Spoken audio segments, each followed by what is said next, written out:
Digamos que los temas que me corresponden a mí hablar en este momento es el capítulo 13, el capítulo 14 y el capítulo 15 de la resolución 70 de información exógena. El capítulo 13 pues hace referencia a la información de los beneficiarios efectivos. El capítulo 14 hace referencia a los obligados a presentar estados financieros consolidados, y el artículo 15 habla de las entidades controladas en el exterior o entidades S. Perfecto. Entonces, como el doctor Pedro nos contaba ahorita, digamos, la resolución 23 de marzo de 2021, pues introdujo unos cambios. Un cambio interesante es que suprime el artículo 28 de la resolución 70.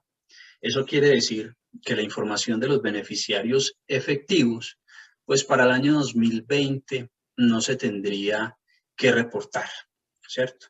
Y hace una modificación en el artículo 8, basado en los tres capítulos que acabamos de ver, que simplemente es de forma, porque digamos que modifica o define que la información del numeral 29 se refiere pues al numeral número 29.1, cuando el anterior decía 28.1 que no existía.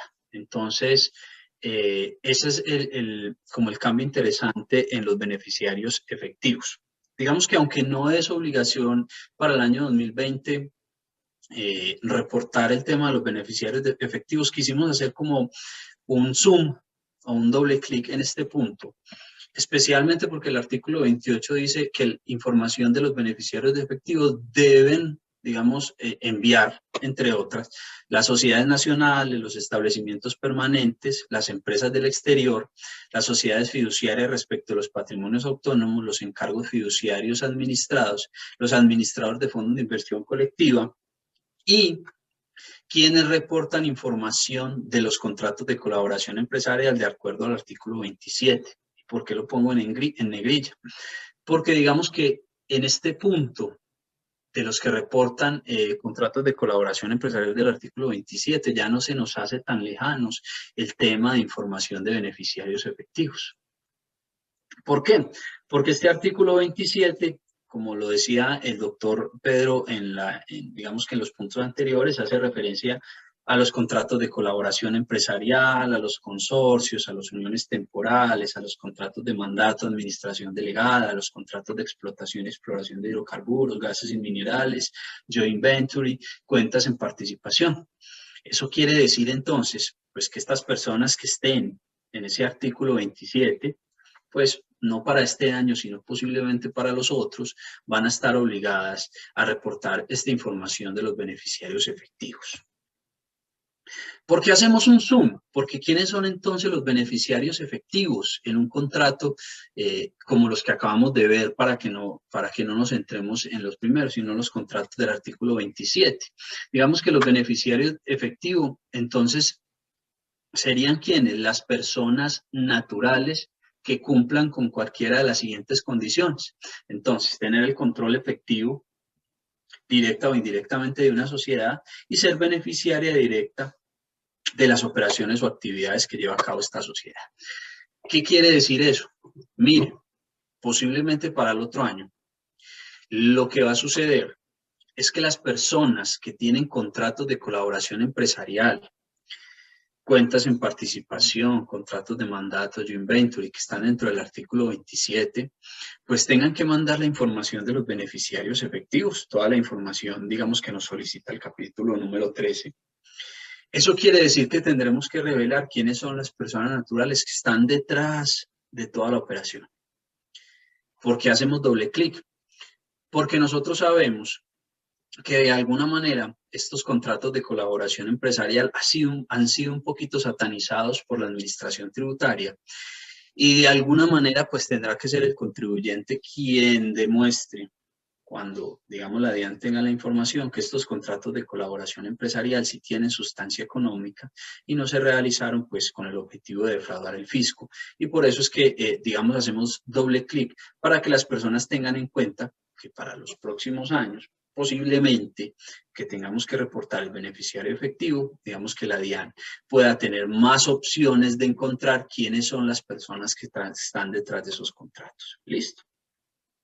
Entonces, lo más importante entonces en estos contratos es que tengan sustancia económica, que sean y parezcan, y que estén bien estructurados para que la administración tributaria yo no vaya a decir en algún momento pues, que esto es un abuso en materia tributaria. Perfecto. El capítulo 14 habla de los obligados a presentar estados financieros consolidados, ¿cierto? Digamos que el doctor Pedro Franco nos hacía una precisión en cuanto a este capítulo y nos decía, mire, esto es un capítulo que la DIAN viene trabajando fuerte con la superintendencia, vienen haciendo, digamos, como entre los dos, un trabajo bien interesante con el objetivo de que más contribuyentes que están obligados a presentar estados financieros consolidados, que aún no lo hacen por desconocimiento de la norma, porque hemos identificado nosotros en nuestra experiencia que básicamente es desconocimiento de la norma, pues lo comiencen a hacer y adicionalmente a enviar información exógena sobre estos estados financieros consolidados. Entonces, las personas que, digamos que en estos momentos están haciendo sus estados financieros consolidados y que saben que tienen la obligación de realizar los estados financieros consolidados y que vienen haciéndolo tiempo atrás, pues para ellos puede ser claro que tienen que presentar la información del capítulo 14 de los obligados a presentar estados financieros consolidados y por lo tanto pues saben que tendrán que reportar el formato 1034, 1035, 1036, que es la información de los estados financieros, digamos una serie de información que nos solicitan de los estados financieros como tal, información de las compañías subsidiarias o controladas y la información de las compañías subsidiarias o controladas del exterior. Digamos que los que venimos haciendo estados financieros consolidados, para nosotros es muy transparente. Pero lo que decía el doctor Pedro es, mire, no solamente es los que venimos haciéndolo, sino que nos preguntemos los demás si estamos obligados a hacerlo, ¿cierto? Si estamos obligados a hacerlo. Entonces, la pregunta aquí es, ¿quiénes están obligados en Colombia a presentar estados financieros consolidados?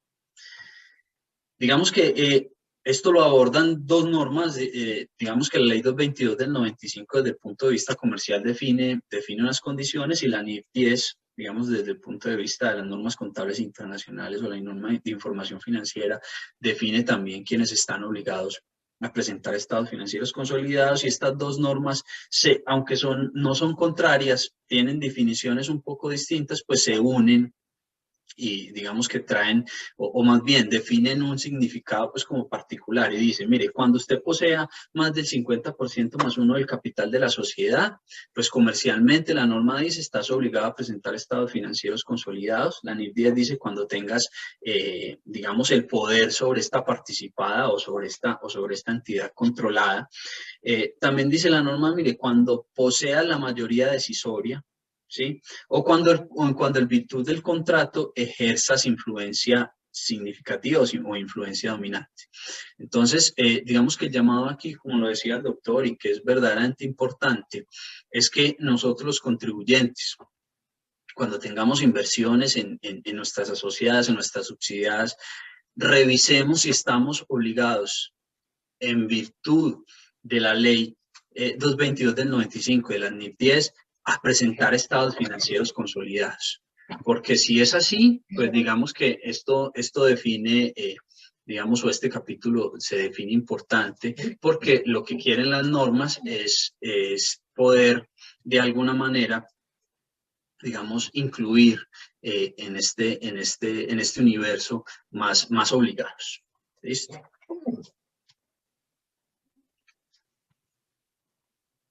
Vamos a empezar el último capítulo que definíamos, era, digamos, muy importante, porque digamos que en este momento entendemos desde la firma que pues pueden haber muchos contribuyentes que estén desconociendo esta obligación del formato 1036, ¿sí? Y dice, mire, ¿quiénes deben presentar esta información del capítulo 15? Deben diligenciar los que estén obligados a información exógena. Es decir, si un contribuyente está obligado por cualquiera de las condiciones que va a seguir el doctor Pedro presentándonos de obligación a presentar información exógena, ¿sí? Ese es el primer punto para decir, puedo estar obligado, ¿sí? Adicionalmente a esto, si estoy obligado, pues debo mirar si tengo el control de una sociedad S, una sociedad controlada en el exterior, de acuerdo al artículo 882 y 883 del Estatuto Tributario. Entonces uno diría, mire, si estoy obligado a presentar algún artículo de medios, de acuerdo a lo que me va a informar el doctor Pedro, y si adicionalmente tengo una sociedad en el exterior, pues lo que nosotros llamamos es a que consultemos el artículo 882 y 883 del Estatuto Tributario, porque posiblemente puedas estar obligado a este capítulo 15.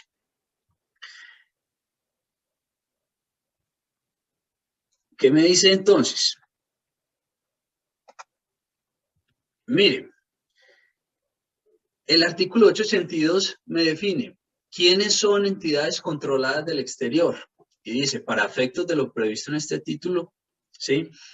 Se entienden entidades controladas en el exterior sin residencia fiscal en Colombia las que cumplan con la totalidad de los siguientes requisitos, y son 2, para que los quise colocar textuales para que los revisen, por favor. Dice, las S es controlada por uno o más residentes fiscales colombianos en los términos de cualquiera de las siguientes disposiciones. Entonces, se trata de, si debes consultar si se trata de una subordinada de acuerdo a los términos del artículo 1 del artículo 260, raya 1, y debes mirar si se trata de un vinculado económico de acuerdo al numeral 5 del artículo 12, los literales del numeral 5 del artículo 260, raya 1. Entonces, si tú tienes una compañía en el exterior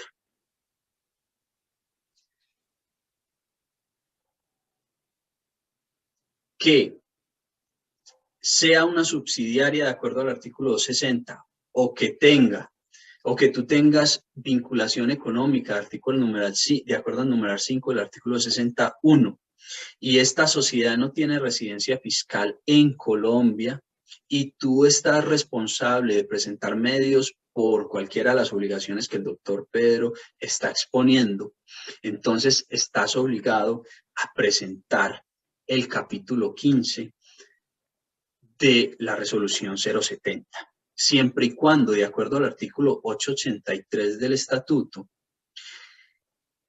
las S comprenden vehículos, adicionalmente a eso, las S comprenden vehículos de inversión, porque muchas personas pueden decir, mire, pero yo no tengo la inversión directa en estas sociedades, entonces no debo presentar, entonces debe consultar el parágrafo 1, porque las S también comprenden vehículos de inversión, como son otras sociedades, patrimonios autónomos, trusts, fondos de inversión, otros negocios fiduciarios, fundaciones de interés privado, ¿cierto? Entonces, adicionalmente a eso, debes consultar el artículo 883, y lo que dice el artículo 883 es, mire, si tú tienes una inversión directa o indirecta sobre estas sociedades S, pues estás obligado a reportar información exógena. Entonces, en este capítulo quiero que hagan un zoom cada uno de ustedes, si saben que tienen sociedades en el exterior, si son accionistas de sociedades en el exterior, porque posiblemente puedan estar obligados en este capítulo. Entonces, ustedes lo que tienen que decir, mire, yo tengo una sociedad en el exterior, sí, tengo que reportar información exógena por otras de las obligaciones que el doctor Pedro nos va a contar, sí, tengo más del 10% del capital, sí, y esta sociedad, de acuerdo al artículo 882, se entiende ese porque es una subsidiaria o tiene una vinculación económica, y además de eso es una sociedad no residente fiscal en Colombia, pues posiblemente, o más bien estás obligado a presentar este reporte en el capítulo 15. Digamos que es un tema que queremos que revisen juiciosos, porque posiblemente podamos tener esa obligación y de pronto la estamos pasando por alto, pues toda vez que no es algo muy común, pero que últimamente se ha venido presentando mucha inversión colombiana en el extranjero, y posiblemente pues puedan estar vinculados por esta obligación. Muy bien, esta era mi parte. César, entonces creo que si el doctor...